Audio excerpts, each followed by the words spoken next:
Bienvenidas y bienvenidos a esta exploración personalizada. Hoy tenemos material que nos lleva de viaje, ¿eh? Desde los circuitos de las computadoras y la seguridad en línea, Sí. hasta la química de elementos súper escasos y, bueno, las fronteras de la física. Exacto. La misión, destilar lo esencial y conectar puntos que a primera vista parecen mundos aparte. Justo. Vamos a analizar los últimos saltos en memoria RAM, desentrañar cómo funcionan algunas estafas digitales para estar prevenidos. Fundamental eso. Descubriremos qué metales son auténticas joyas raras en el universo y nos asomaremos a conceptos que, bueno, desafían nuestra intuición sobre la física. Una mezcla de temas, la verdad, fascinante. Suena muy bien. Empecemos entonces por el corazón del rendimiento de cualquier sistema, la memoria RAM. Dale. El material que revisamos entra en detalle sobre la evolución de la memoria RAM, las famosas DDR. Se habla de DDR4, la actual DDR5 y lo que viene, DDR6. Para empezar, ¿qué quiere decir exactamente DDR? DDR son las siglas de Double Data Rate, doble tasa de datos.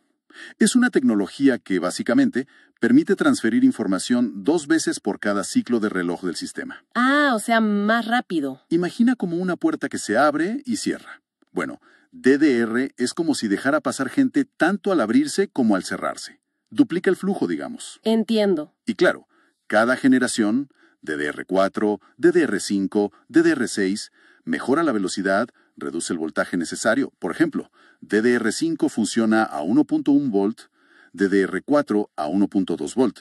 Buscan eficiencia. Ajá. Y bueno, optimiza otros aspectos como la latencia también. Y DDR6 parece un salto importante. Leemos sobre velocidades base de 8.800 MTS con potencial de hasta 17.600 MTS o más. Uf, sí. También mencionan cambios internos como pasar de 2 a 4 subcanales dentro de cada módulo.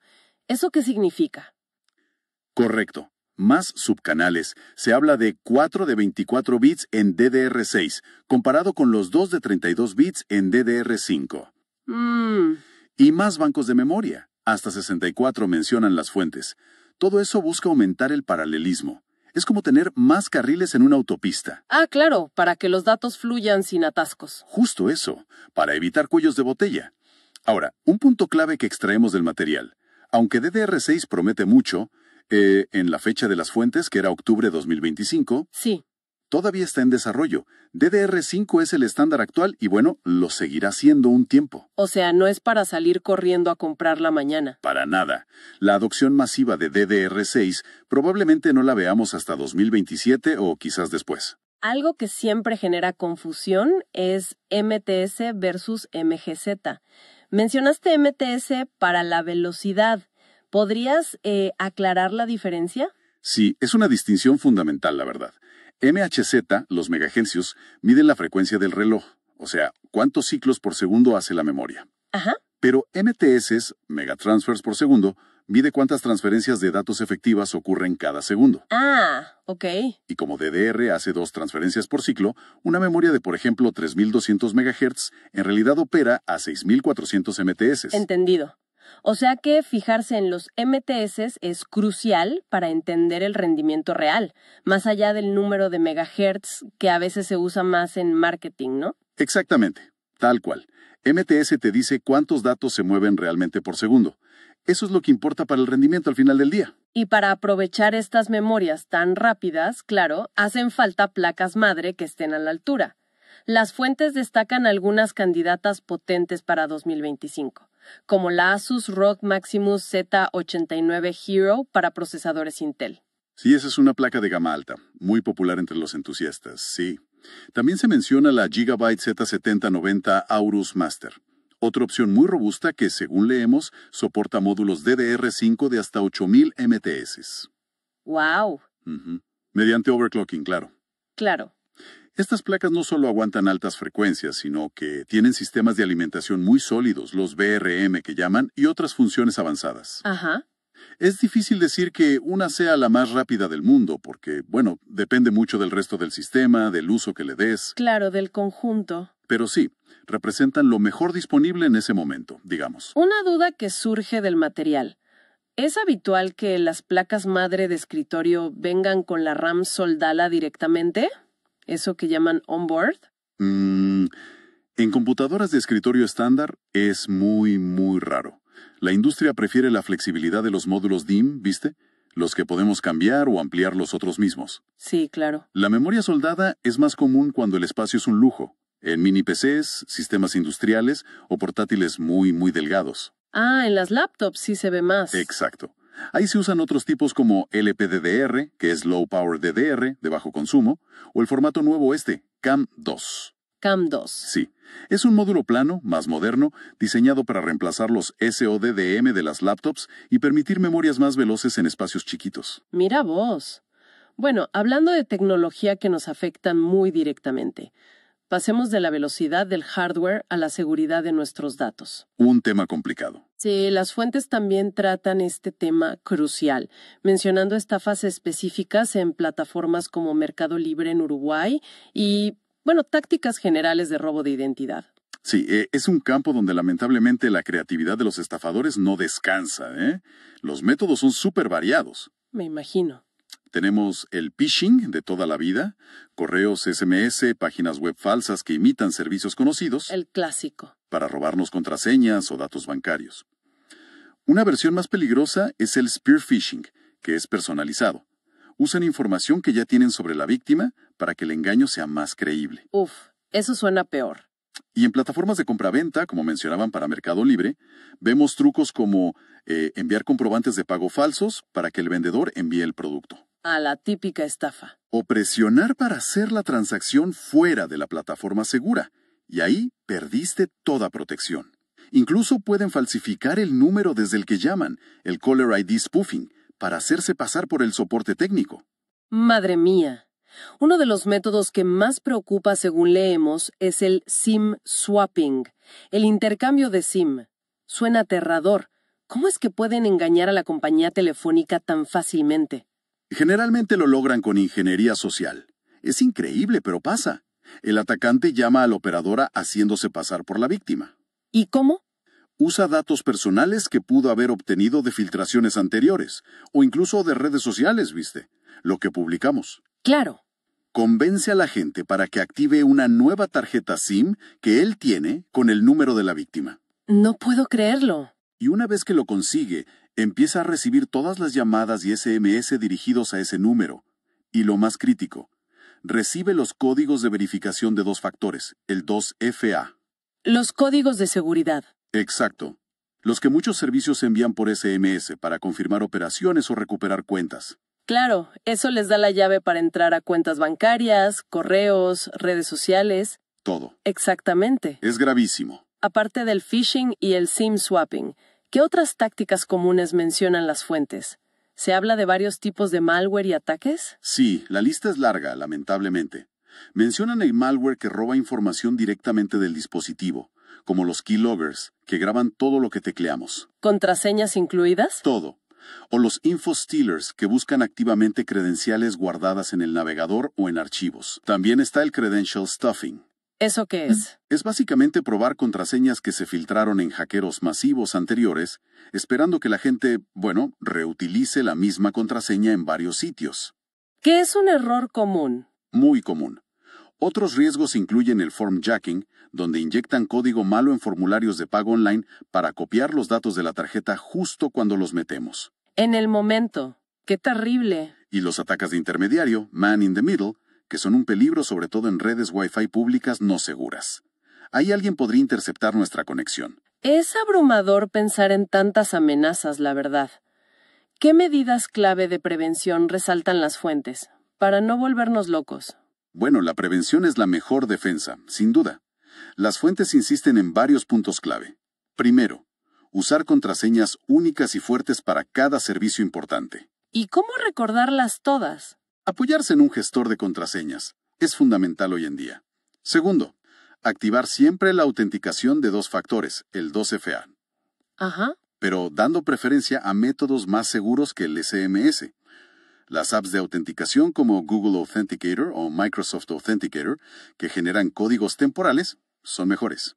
Ok, las apps son mejor que el SMS. Sí, Y las llaves de seguridad físicas, como las YubiKey basadas en FIDO2, son la opción más robusta de todas. Esas llavecitas USBs. Esas mismas. También es vital desconfiar de mensajes, correos o enlaces inesperados. Siempre verificar la dirección, la URL, de las páginas web antes de meter datos. Mirar bien el candadito y la dirección. Tal cual. Realizar las transacciones dentro de las plataformas seguras, como Mercado Pago dentro de Mercado Libre, para mantener las garantías. Y la regla de oro. Nunca compartir códigos de verificación que lleguen por SMS o app. Aunque te llamen diciendo que son del banco. Exacto. Aunque digan ser del banco, del soporte técnico, de quien sea, esos códigos son privados. Queda claro. Y si a pesar de todo uno sospecha que algo ha pasado, ¿qué acciones inmediatas sugieren? Actuar rápido es clave. Primero, contactar inmediatamente a la compañía telefónica, si se sospecha de SIM swapping. Intentar recuperar la línea cuanto antes. Ok. Llamar a los bancos para bloquear tarjetas y cuentas y revisar movimientos sospechosos. Cambiar las contraseñas de las cuentas más importantes, empezando sí o sí por el correo electrónico principal. El email es la llave maestra casi. Totalmente. Revisar y cerrar sesiones activas en otros dispositivos. Eso se puede hacer desde la configuración de seguridad de las cuentas. Y por supuesto, hacer la denuncia formal ante las autoridades. Bien, completo. Bueno, de la seguridad digital demos un salto a algo más fundamental, a la materia misma. Las fuentes también exploran qué metales son verdaderamente escasos en nuestro planeta y en el universo. Sí, es una perspectiva súper interesante de la tabla periódica, ¿no? Metales como el renio, el osmio, el iridio o el rodio. Nombres que suenan raros ya de por sí. Y lo son. En general, los del grupo del platino, que también incluye rutenio y paladio, son extremadamente raros en la corteza terrestre. ¿Qué tan raros? Hablamos de abundancias que se miden en partes por millón o incluso partes por billón. El renio, por ejemplo, se estima en solo una parte por billón. ¿Una en 1.000 millones? Exacto. Para que te des una idea, el oro, que consideramos tan valioso, es unas 4 veces más abundante que el renio. Increíble. ¿Y por qué son tan increíblemente escasos aquí en la superficie? ¿Cuál es la razón? Bueno, es una combinación de factores en realidad. Primero, su origen cósmico. Los elementos más pesados que el hierro, que es el número 26 en la tabla, no se crean fácilmente en el interior de las estrellas normales como nuestro Sol. Requieren eventos cósmicos mucho más violentos, más energéticos, como la explosión de supernovas. Sí. O algo que se ha confirmado más recientemente, la colisión y fusión de estrellas de neutrones. Eventos súper cataclísmicos. Y que no pasan todos los días, imagino. Para nada. Segundo factor. Cuando la Tierra se formó, hace miles de millones de años, los materiales más densos tendieron a hundirse hacia el núcleo. La diferenciación planetaria, ¿no? Exacto, ese proceso. Y muchos de estos metales, como el osmio y el iridio, que son los elementos estables más densos que conocemos, ¿los más pesados? terminaron concentrados allá abajo en el núcleo, dejando la corteza, la parte donde vivimos, bastante empobrecida. Ah, claro. Se fueron al fondo. Y tercero, aunque existan trazas en la corteza, a menudo no se encuentran en concentraciones suficientemente altas o en formas geológicas que hagan, digamos, económicamente viable su extracción. Cuesta mucho encontrarlos y sacarlos. Entendido. Esta idea de lo raro y fundamental nos lleva de la escala cósmica casi a la cuántica. Una pregunta muy curiosa que apareció en las fuentes es, ¿podría el hardware, un chip, detectar un solo electrón viajando al revés, en contra del flujo normal? Es una pregunta que roza la filosofía de la medición, ¿eh? Es interesante. A ver, un chip o un sensor no ve un electrón como nosotros vemos, no sé, una pelota. Claro. Mide efectos colectivos, corrientes, que es el flujo de muchísimos electrones, o voltajes, pero sí puede medir con altísima precisión los efectos de un comportamiento anómalo, incluso a nivel individual en dispositivos muy especializados. Como por ejemplo, el efecto Hall, que mide un voltaje lateral cuando las cargas se mueven en un campo magnético, nos dice la dirección promedio del flujo. Ok. Pero fenómenos cuánticos como el efecto túnel. ¿El qué, perdón? El efecto túnel. Un electrón atravesando una barrera que, clásicamente, no podría superar. O la retrodispersión. Un electrón que rebota contra una impureza en el material y se mueve brevemente en contra del campo eléctrico. Ajá. Esos eventos generan pequeñas fluctuaciones, como un ruido característico en la corriente eléctrica. Pequeñas señales. Exacto. Y un hardware muy sensible, como detectores superconductores especializados o transistores de un solo electrón, puede registrar esas fluctuaciones, y eso indica indirectamente que algo anómalo, como ese movimiento rebelde del electrón, ha ocurrido. O sea, aunque no lo vea como una imagen, el hardware tiene una sensibilidad diferente a la nuestra, capaz de captar esas perturbaciones individuales. Exacto. Nuestra vista capta fotones, que son el resultado macroscópico de muchísimas transiciones electrónicas. El hardware sensible puede medir directamente la causa eléctrica o cuántica que está debajo, a veces incluso a nivel de partículas individuales. Fascinante. Y esa idea de detectar lo individual y anómalo conecta de forma asombrosa con otra exploración de las fuentes, la posibilidad teórica de que, si una masa cae en un agujero negro, un solo electrón de esa masa logra escapar. ¿Cómo podría ser eso posible? Acá entramos en terreno muy teórico y especulativo, ¿eh? Clásicamente, es imposible. Una vez que cruzas el horizonte de eventos de un agujero negro, nada escapa, ni la luz. La definición misma del agujero negro. Tal cual. Pero al mezclar la relatividad general, que describe la gravedad y los agujeros negros, con la mecánica cuántica, que describe lo muy pequeño, surgen escenarios teóricos fascinantes. A ver. Una posibilidad se relaciona con la radiación de Hawking. De forma muy simplificada, imagina que cerca del borde del agujero negro, constantemente aparecen y desaparecen pares de partículas virtuales, partícula y antipartícula, debido a las fluctuaciones cuánticas del vacío. Ok. Podría darse el caso de que justo en el borde, una partícula del par caiga dentro del agujero y la otra logre escapar justo antes de ser atrapada. Se salva por los pelos. Algo así. Para un observador lejano, parecería que el agujero negro está emitiendo esa partícula, y por lo tanto perdiendo una pizca de masa, de energía.